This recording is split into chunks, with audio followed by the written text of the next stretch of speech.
Todos necesitamos despertar.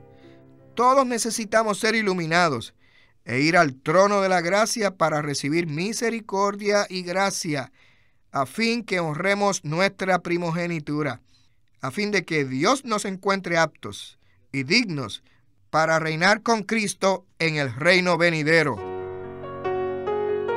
Bienvenidos al Estudio Vida de la Biblia con Witness Lee. Esperamos que este Estudio Vida los introduzca en un disfrute más profundo de las Escrituras y de nuestro querido y precioso Señor Jesús.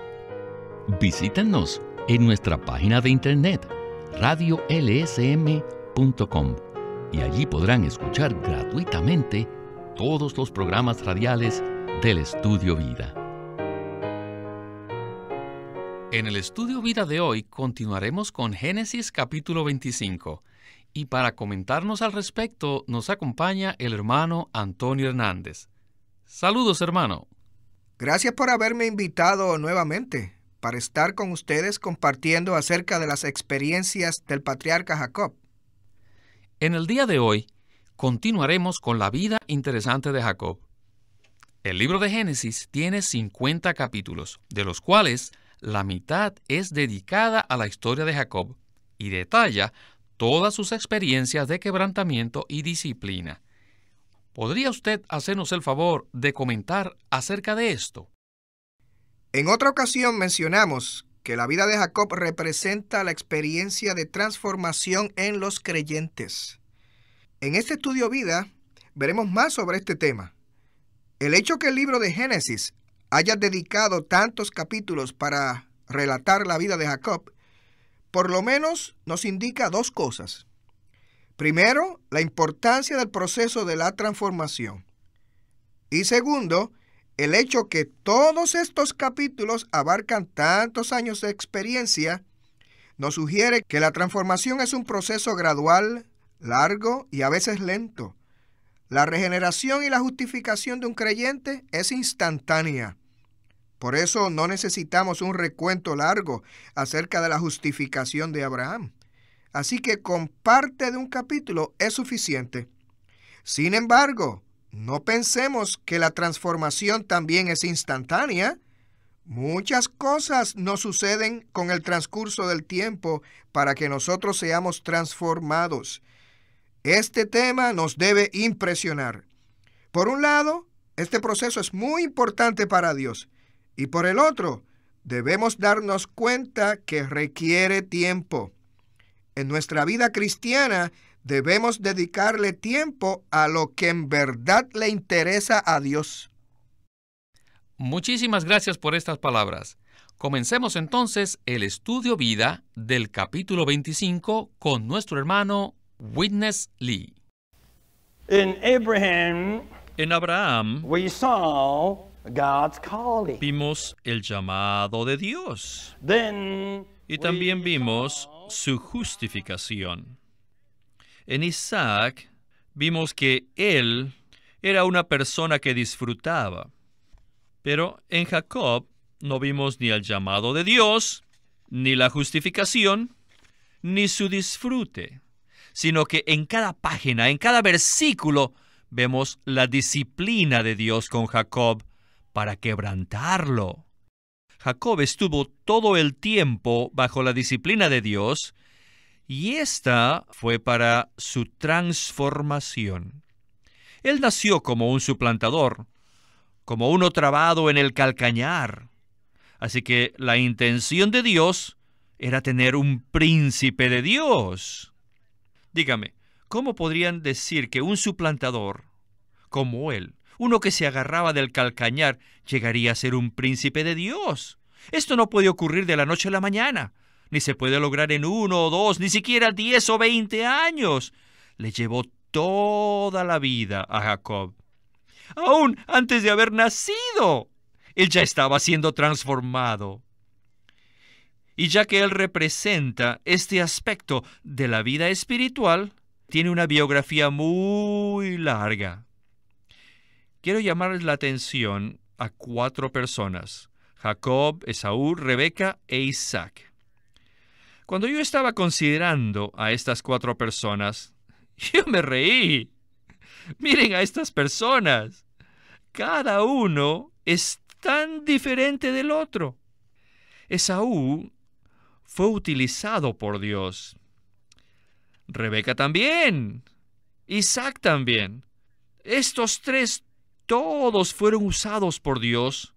¿Con qué propósito? El de transformar a Jacob. Con el propósito de que este suplantador de nacimiento fuese completamente transformado a ser el príncipe de Dios.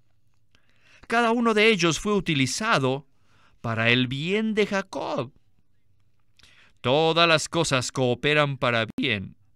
Esto es, a los que conforme a su propósito son llamados. Después verán que Labán y sus 2 hijas, y después las 2 siervas y los 12 muchachos y al menos una hija, todos fueron usados por Dios para transformar a esta persona, Jacob.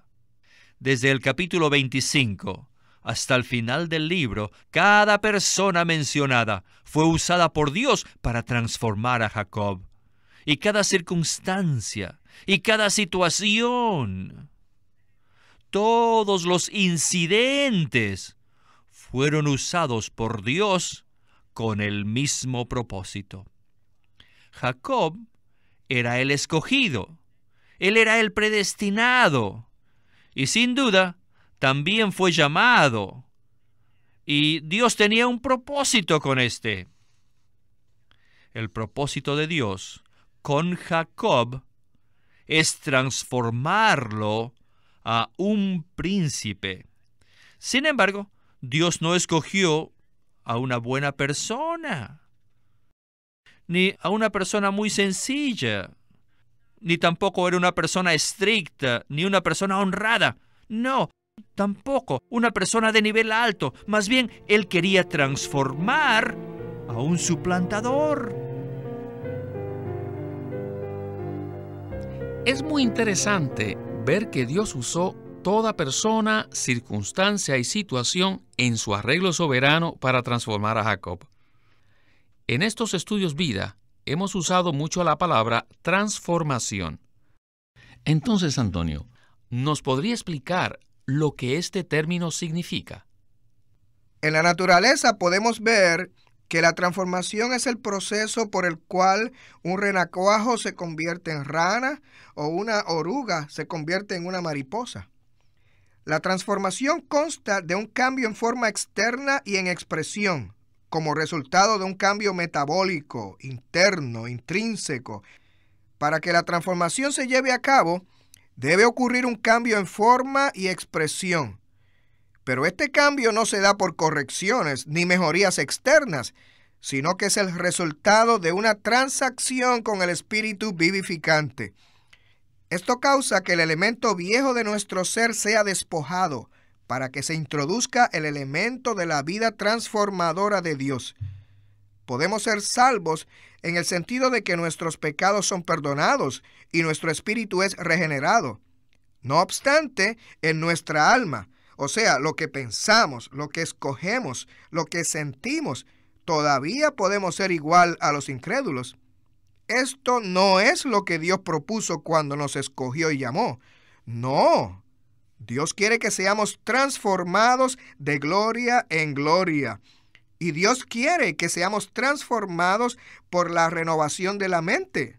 Como dice en Romanos 12, la frase la renovación de la mente nos indica que la transformación se lleva a cabo en el alma. La transformación metabólica de nuestra alma resulta en una imagen y en una expresión diferente. Esta es una necesidad imprescindible en la experiencia de todo buscador genuino. Así que la transformación es un asunto serio. Necesitamos ser transformados para la economía de Dios. Muchas gracias por este comentario, hermano. No hay duda que este es un tema muy profundo. Por ello, continuemos con nuestro hermano Lee para ver lo que él dice acerca de este tema. Adelante. God Dios arranged the environment. arregló el ambiente. God arranged the circumstances. Dios preparó las circunstancias. Miren la situación. Cuando estos dos niños fueron engendrados en el vientre de la madre, comenzaron a pelear.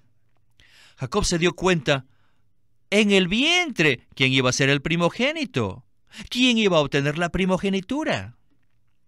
Y en su soberanía, Dios le dio a Jacob una mente muy inteligente, pero Jacob no tenía la fuerza. Antes de nacer, él ya estaba derrotado, pero no quería aceptarlo. Todavía se aferró al calcañar o al tobillo de Esaú. Que Jacob le agarrara el calcañar a Esaú indicaba que él sabía que estaba derrotado, estaba vencido, pero no quería aceptarlo. Cambiar a este hombre no iba a ser fácil. Día tras día, muchas cosas pasaron solo para transformarlo. Él estaba bajo la disciplina de Dios. Ni siquiera un día fue desperdiciado. Ni siquiera una noche. Ni siquiera un minuto fue desperdiciado en su vida. Toda persona que él conoció, todo lo que le pasó a él, fue una disciplina para él. En realidad, él representa el aspecto de la transformación en nuestra vida espiritual. Nada les ocurre a ustedes por accidente. Todo lo que nos pasa es según su plan y a su tiempo. Nada de lo que nos pasa ocurre ni muy tarde ni muy temprano. Todo pasa a la hora que Él decidió, a la hora adecuada. Oh, Padre, gracias. Gracias por tu mano soberana. Gracias por tu disciplina y por lo que tú arreglaste de antemano. Gracias por todo. Hoy sé que todo está bajo tu mano soberana. Yo soy solamente un escogido como Jacob. ¿Qué te puedo decir, Padre? Yo estoy en tus manos. Dios planeó darle la primogenitura a Jacob debido a que él lo había escogido. Mas Dios sabía que Jacob necesitaba mucha transformación. No es algo solamente de la primogenitura o de la bendición, sino que finalmente es algo de transformación. Así que desde el primer día hasta el último, la mano de Dios estaba presente todo el tiempo. Bueno, aquí se presenta un punto de vista que sin duda causará preguntas. Y creo que ahora es el momento oportuno para hablar de ello. Que todas las circunstancias están bajo la providencia, en otras palabras, bajo la soberanía de Dios, y nada ocurre por accidente o casualidad. Dígame, ¿dónde encaja Satanás en este cuadro? Esta es una de las preguntas más difíciles y no me considero totalmente apto para contestarla. Lo único que puedo hacer es dar un comentario breve. Nosotros no vivimos en un universo donde todo ocurre por accidente o por casualidad, ni tampoco vivimos en un universo caótico. Dios reina, y Daniel capítulo 4 dice, el cielo gobierna. Pues aún los cabellos de nuestra cabeza están todos contados, como dice Mateo 10. Y si un gorrión muere, nuestro Padre lo sabe. Nosotros los creyentes tenemos que aceptar que Dios es soberano y nada pasa por casualidad. Sin embargo, en este universo existe el mal, es decir, Satanás, el diablo. Dios, en el misterio de su voluntad, le permite a Satanás hacer ciertas cosas, así como lo indica el relato de Job y otros libros. Dios soberanamente utiliza a Satanás para que sucedan ciertos asuntos en las vidas de su pueblo con miras al cumplimiento de su economía. Hay cosas que Dios, en su carácter justo y santo, no puede hacer, pero que Satanás se complace en hacer ya que Él nos odia. Así que, por un lado, creemos que Dios es soberano. Nada ocurre por accidente o casualidad. Sin embargo, algunas cosas son causadas no por Dios, sino por Satanás. Aún así, Dios las permite. Dios permite que las circunstancias sucedan, porque por medio de ellas, Él puede lograr nuestra transformación. Y es esta transformación la que cumple el deseo de su corazón. Muy bien. Estoy seguro que tendremos otra oportunidad para explicar esto más a fondo. Muchísimas gracias por su contestación clara y breve. Regresemos al mensaje para escuchar la conclusión del estudio vida de hoy. Now we come to Esau, selling his birthright. Ahora llegamos al punto donde Esaú vendió su primogenitura. What is birthright? ¿Y qué es la primogenitura? The birthright in the Bible. La primogenitura en la Biblia es expresar y representar a Dios y participar en su reino. Todos fuimos escogidos con el propósito que expresemos a Dios en su imagen y para que le representemos en su dominio y participemos en su reino. Pero Esaú, debido a su amor al disfrute físico, es decir, debido a su amor al mundo, porque a él le interesaba mucho el disfrute del mundo, él despreció la primogenitura. Ahora, todos nosotros nacimos de nuevo, y debido a nuestro segundo nacimiento, todos poseemos una primogenitura. Y esta es para expresar a Dios en su imagen, para representar a Dios en su dominio y para participar en su reino. Ahora, todos los nacidos de nuevo poseen una primogenitura para poder participar en la vida de la iglesia apropiada para expresar y representar a Dios. Pero, escuchen esto, ¿cuántos cristianos regenerados hoy en día son iguales que Esaú, que desprecian su primogenitura y aman al mundo con su disfrute, sin importarles la preciosidad de la primogenitura que Dios les ha dado? Nosotros estamos practicando expresar a Dios y representar a Dios. ¿Acaso no se dan cuenta que en lo que están ahora en la vida de la iglesia verdadera es la primogenitura? Hoy, aquí, estamos disfrutando la primogenitura. Hoy en día estamos en el reino práctico de Dios, en la vida de la iglesia, y día tras día practicamos una sola cosa: expresar a Dios y representar a Dios. Cualquier cosa que nos frustre, que expresemos a Dios y lo representemos, cualquier cosa que nos impide expresar y representar a Dios, nos causa tristeza. Ninguno de nosotros debe despreciar su primogenitura. Ninguno debe renunciar a su primogenitura solamente por un disfrute de lo material. No. Todos debemos despreciar las cosas de este mundo. Tenemos que decir, nada se compara a nuestra primogenitura.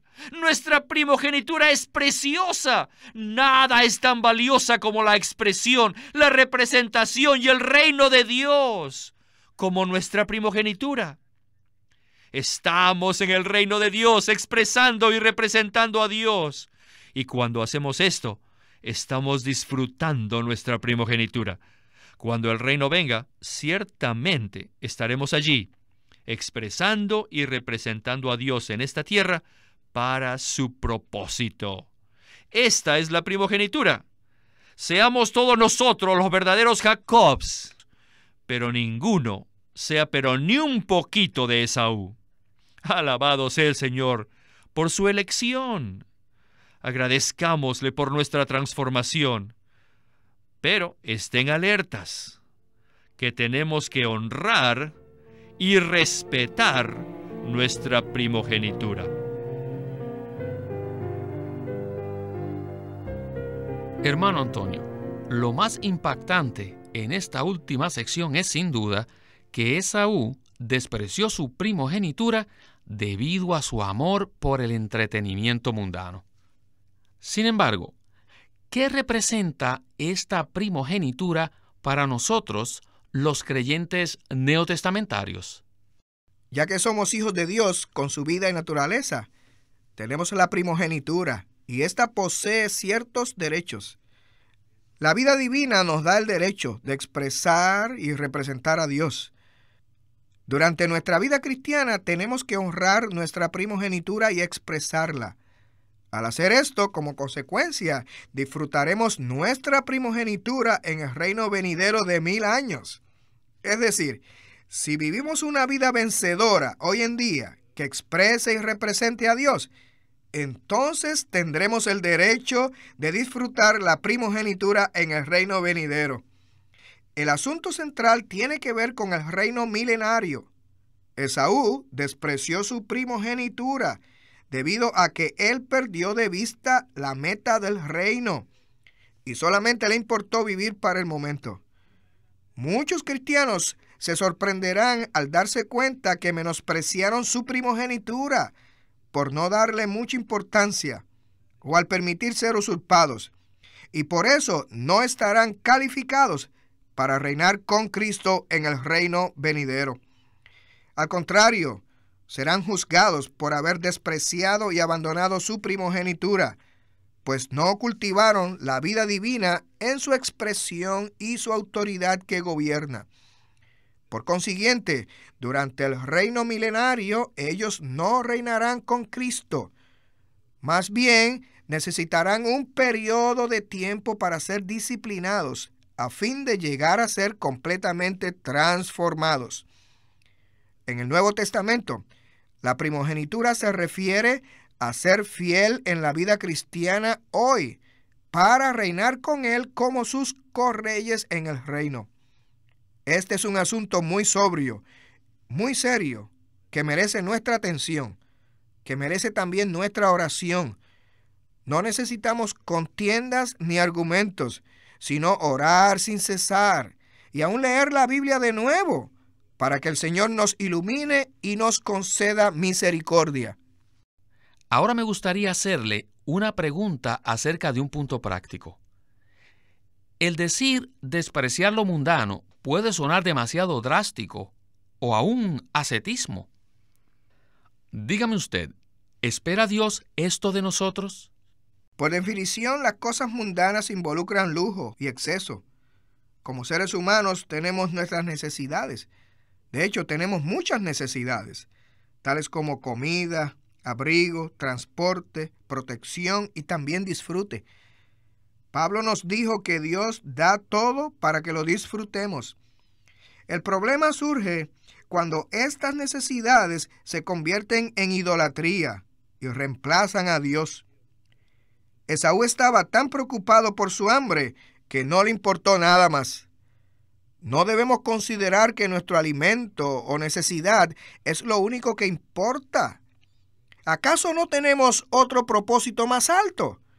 El punto aquí no es que nos volvamos monjes caminando descalzos, comiendo solo arroz y que nos castiguemos, sino que el punto es que no permitamos que las necesidades de la vida nos usurpen del gozo de Cristo debido al lujo, debido al exceso. Para concluir, sí necesito alimentos diarios, pero mi verdadera comida es Cristo Jesús. Necesito abrigo, pero mi verdadero abrigo es Cristo.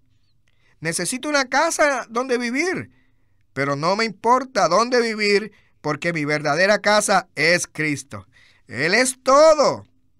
Por un lado tenemos que satisfacer nuestras necesidades humanas, pero por el otro lado, hay que tener en mente que no estamos en esta tierra solamente por algo físico, sino que estamos aquí para disfrutar a Cristo y para llevar a cabo la economía de Dios.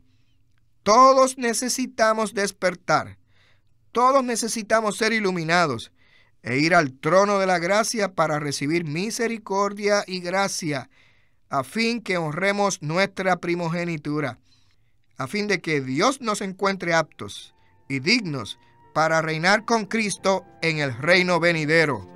Amén. Muchísimas gracias, hermano Antonio. Estas fueron palabras fieles. Gracias por habernos acompañado y esperamos verle muy pronto nuevamente. Muchas gracias a ustedes por esta nueva invitación.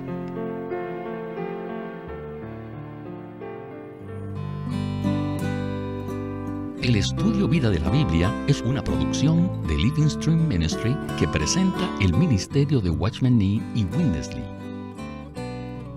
Living Stream Ministry tiene el placer de presentarles el libro titulado El edificio de Dios. En este libro, Witness Lee describe la importancia de la edificación a través de la Biblia. Desde Génesis 2 vemos al árbol de la vida, y junto al árbol está un río que fluye, y en este fluir de agua de vida encontramos los materiales para el edificio de Dios, que son oro, bedelio, que es una clase de perla, y piedras preciosas. Y al final de las Escrituras vemos un edificio representado por la ciudad santa, la Nueva Jerusalén. Y este edificio, que tiene como centro la vida, está edificado con oro, perlas y piedras preciosas.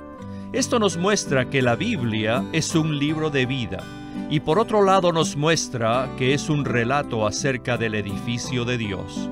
A través de toda la Biblia podemos encontrar muchas referencias concernientes a la obra de edificación, por lo que podemos afirmar con certeza que las Escrituras son un relato de la edificación que Dios realiza. Este libro, El edificio de Dios, es un material excelente en este tema, la vida y la edificación que Dios efectúa. El libro se titula El edificio de Dios por Witness Lee. Queremos animarlos a que visiten nuestra página de internet, libroslsm.com. Allí encontrarán los libros impresos del ministerio de Watchman Nee y Witness Lee, la Santa Biblia versión recobro con sus notas explicativas, y también encontrarán folletos, himnos, varias publicaciones periódicas y libros en formato electrónico. Por favor, visiten nuestra página de internet, libroslsm.com. Una vez más, libroslsm.com. Llámenos a nuestro teléfono gratuito 1-800-810-1149. 1-800-810-1149. Además, si desean, pueden comunicarse con nosotros enviándonos un correo electrónico a estudiovida@lsm.org. Una vez más, estudiovida@lsm.org.